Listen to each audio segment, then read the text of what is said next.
Hello दोस्तों, नमस्कार। स्वागत है आपके अपने YouTube चैनल स्टडी MCQ पर। मैं हूं सुधीर कुमार। आज हम आपको पढ़ाने वाले हैं, बेसिक से मैथ पढ़ाने वाले हैं, क्योंकि जब तक आप बेसिक से नहीं पढ़िएगा तो आपको एग्जाम क्रैक करना बड़ी मुश्किल हो जाएगा। इसलिए बेसिक से आपको ज्ञान रहना जरूरी है। अदर बदर तो आप पढ़ सकते हैं बाद में भी, लेकिन पहले आपको बेसिक की जानकारी होना जरूरी है।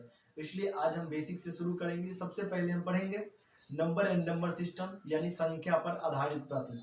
इसका हम पहले डेमो क्लास में हम देखेंगे, जो भी अस्मरणीय तथ्य है वो देखेंगे। फिर इसके बाद हम क्वेश्चन भी करेंगे। जो भी हो, 4 वीडियो हो 5 वीडियो हो, आप भागिएगा नहीं। डेली आपको 8 बजे क्लास मिल जाया करेगा। चलिए शुरू करते हैं आज की क्लास। चलिए, तो आज हम जो पढ़ने वाले हैं, सबसे पहला हम पढ़ेंगे संख्या आधारित प्रश्न में, यानी नंबर सिस्टम। ये बेसिक से है। यहाँ से अगर आप पढ़ लेते हैं तो आपको कोई भी एग्जाम में प्रश्न तो गलती होगा ही नहीं, आपको जीरो से जानकारी हो जाएगी। सबसे पहले हम देखेंगे प्राकृत संख्या। प्राकृत संख्या क्या है? तो सबसे पहले आपको मालूम होनी चाहिए, गिनती की संख्या को प्राकृत संख्या कहते हैं। जहां से हम गिनती स्टार्ट करते हैं। गिनती कहां से करते हैं हम? 1 से। तो यानी गिनती की संख्या को प्राकृत संख्या कहते हैं। अगला है पूर्ण संख्या। पूर्ण संख्या किसे कहते हैं? तो आपको ये पता रखना चाहिए कि गिनती की संख्या को तो प्राकृत संख्या कह दिए, लेकिन गिनती की संख्या से पहले भी एक संख्या होता है जीरो। तो पूर्ण संख्या, जो संख्या जीरो से शुरू हो उसे पूर्ण संख्या कहते हैं। जैसे 0, 1, 2, 3। अब है पूर्णांक संख्या। पूर्णांक संख्या किसको कहते हैं भाई? देखिए, पूर्णांक संख्या धनात्मक और ऋणात्मक। धनात्मक किससे कहते हैं? जिसमें कोई माइनस नहीं लगा हो, जैसे 1, 2, 3, सब ये धनात्मक हो गया। ऋणात्मक जैसे -1, -2, -3 और 0 समेत, यानी धनात्मक और ऋणात्मक संख्या के परिवार को पूर्णांक संख्या कहते हैं। जैसे -2, -1, 0, 1, 2, ये सभी क्या है? ये पूर्णांक संख्या है। अगला है सम संख्या। सम संख्या किसको कहते हैं? जो संख्या 2 से कट जाए या जिसमें 2 से भाग लग जाए। जैसे मान लीजिए 2 में भी लग जाएगा, 4 में भी लग जाएगा, 6 में भी लग जाएगा, 8 में भी लग जाएगा। 2 से भाग लग रहा है ना, तो ये सब क्या हो गया? सम संख्या। जैसा कि आप देख रहे हैं सभी में क्या है? 2 से भाग लग रहा है। 4 में भी लग रहा है, 6 में भी लग रहा है, 8 में भी लग रहा है। इसलिए सब क्या है? ये सम संख्या है। हम देखेंगे विषम संख्या। अभी तो हम पढ़े थे सम, तो विषम संख्या जिसमें 2 से भाग नहीं लगे या जो संख्या 2 से नहीं कटे। जैसे 1, 3, 5, 7, 9, 11, 13, इस सब में 2 से नहीं लगता है ना, तो ये सब हो गया विषम संख्या। ये देखिए, ये आने वाले प्रश्न के लिए आपको बहुत जरूरी है, क्योंकि एग्जाम में यहाँ से भी एक प्रश्न बन जाता है। आपको सम विषम नहीं मालूम रहेगा तो आप प्रश्न गलती कर बैठेंगे। अगला प्रश्न है रूढ़ या अभाज्य। रूढ़ या अभाज्य, आप पढ़े होंगे अभाज्य संख्या, लेकिन अभाज्य को ही रूढ़ भी कहते हैं। तो रूढ़ संख्या का मतलब आप एगो समझ लीजिए। पहला चीज, जिसमें कुछों से भाग नहीं लगे, जिसमें कुछ से भाग नहीं लगे। या दूसरा, जिसमें एक और अपने। जैसे मान लीजिए 7 है, 7 में किससे भाग लगेगा? 1 से लगेगा, या तो अपने मतलब 7 से लगेगा। उसमें तो ना 2 से लगेगा, ना 3 से लगेगा, ना 5 से लगेगा। तो वही संख्या अभाज्य या रूढ़ होगा जिसमें एक और अपने से छोड़कर किसी संख्या से भाग नहीं लगे। ठीक है। अगला टॉपिक क्या है? असहभाज्य या सह अभाज्य। असहभाज्य या सह अभाज्य दोनों एक ही होता है। तो वो क्या हम पढ़ेंगे? असहभाज्य या सहभाज्य, वैसी संख्या जिसका महत्तम 1 हो। ये बात याद रखिएगा, वैसी संख्या जिसका महत्तम 1 हो वो असहभाज्य या सह अभाज्य संख्या कहलाती है। जैसे 2 और 7 का मौसो 1, 3 और 5 का मौसो 1, इस प्रकार की संख्या असहभाज्य कहता है। एग्जाम्पल में कुछ भी हो सकता है। ठीक है।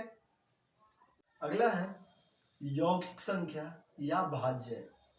यौगिक या भाज्य, तो वह संख्या जिसमें एक और अपने से छोड़कर अन्य संख्या से भी भाग लगे, वह संख्या यौगिक या भाज्य संख्या कहलाता है। जैसे मान लीजिए 4 में 1 से भी लगता है, 4 से भी लगता है और दू से भी लगता है तो ये क्या हो गया, यौगिक भी हो गया और भाज्य भी हो गया। अगला है परिमेय संख्या। परिमेय संख्या किसको कहते हैं? वे संख्या जिसको P बट्टा Q के रूप में लिख सकते हैं। P बट्टा Q का मतलब समझते हैं, भिन्न के रूप में। जैसे मान लीजिए दू है, दू को आप P बट्टा Q के रूप में लिख सकते हैं। हाँ लिख सकते हैं, क्योंकि दू और बट्टा में एक अपना मौन से लिख देंगे तो ये हो गया P बट्टा Q के रूप में। तो P बट्टा Q के रूप में जिसको हम भिन्न के रूप में लिख सकते हैं वो सभी क्या है, वो सभी परिमेय संख्या है। अगला है अपरिमेय संख्या। अपरिमेय संख्या किसको कहते हैं? जिसको हम P बट्टा Q के रूप में नहीं लिख सकते हैं। अब देखिए जैसे √3 है, √3 का सबसे पहला है कि ये पूर्ण रूप से संख्या नहीं है, क्योंकि इसका वर्गमूल नहीं निकलता है। अगर 3 का वर्गमूल निकल जाता तो इसको हम P बट्टा Q के रूप में लिख सकते थे, लेकिन नहीं निकलेगा। वहीं पर अगर रह जाएगा √4 तो √4 का वर्गमूल 2 होता है, तो 2 हो गया तो इसको हम P बट्टा Q के रूप में लिख देंगे। यानी जो संख्या अगर रूट में ही रह गया वो अपरिमेय हो गया, क्योंकि उसको हम P बट्टा Q के रूप में नहीं लिख सकते हैं। बेशक वो लिखा हो P बट्टा Q के, जैसे √3 बट्टा में √7 लिखा है, तो ये परिमेय नहीं हुआ, ये अपरिमेय हुआ, क्योंकि भिन्न के रूप में तो लिख लिए लेकिन ये अशुद्ध संख्या है। अगला है वास्तविक संख्या। वास्तविक संख्या किसको कहते हैं? तो परिमेय और अपरिमेय संख्या के परिवार को, यानी परिमेय भी हो और अपरिमेय कुछ भी हो, उसको हम वास्तविक संख्या कह सकते हैं, क्योंकि दोनों का परिवार, जैसे परिमेय कुछ भी हो 1 2 3 या √3 √5 √7, ये सभी वास्तविक संख्या है। अगला है अवास्तविक संख्या या काल्पनिक संख्या। किसको कहते हैं? तो वे संख्या जो नेगेटिव में अधिकतर हो। जैसे मान लीजिए वे संख्या जो वास्तविक नहीं है, जैसे आपको -2 वास्तविक नहीं है, 2 वास्तविक है लेकिन -2 वास्तविक नहीं है, -3 वास्तविक नहीं है। उसी प्रकार से इसका अगर आपको रहेगा रूट अंदर -4 रूट अंदर -9 रूट अंदर -16, ये सभी क्या है, अवास्तविक संख्या और काल्पनिक संख्या है। अब ये जो है आपको याद करने की बातें हैं।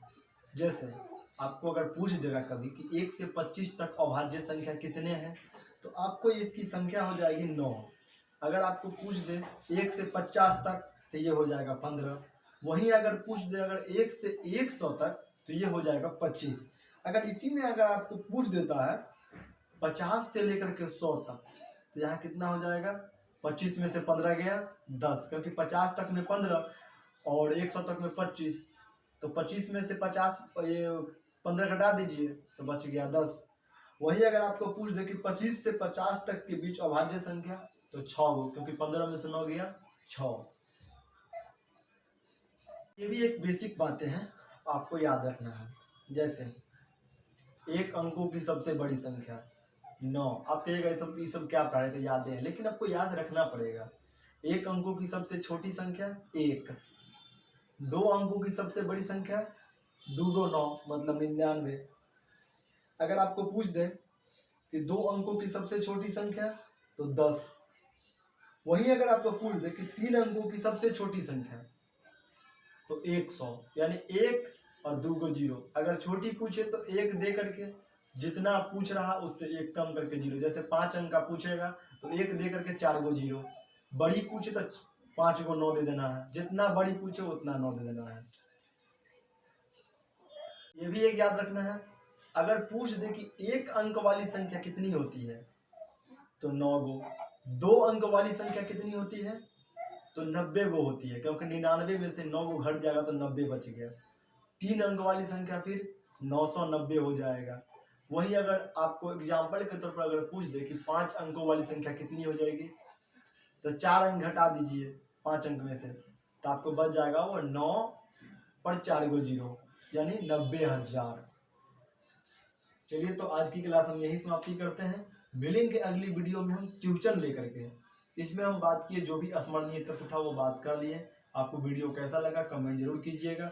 और ऐसी क्लास आपको जो है मैथ का बेसिक से आपको डेली 8 बजे रात में मिल जाया करेगा। इसलिए चैनल पे नए हैं तो सब्सक्राइब जरूर कर दीजिएगा, शेयर कीजिएगा।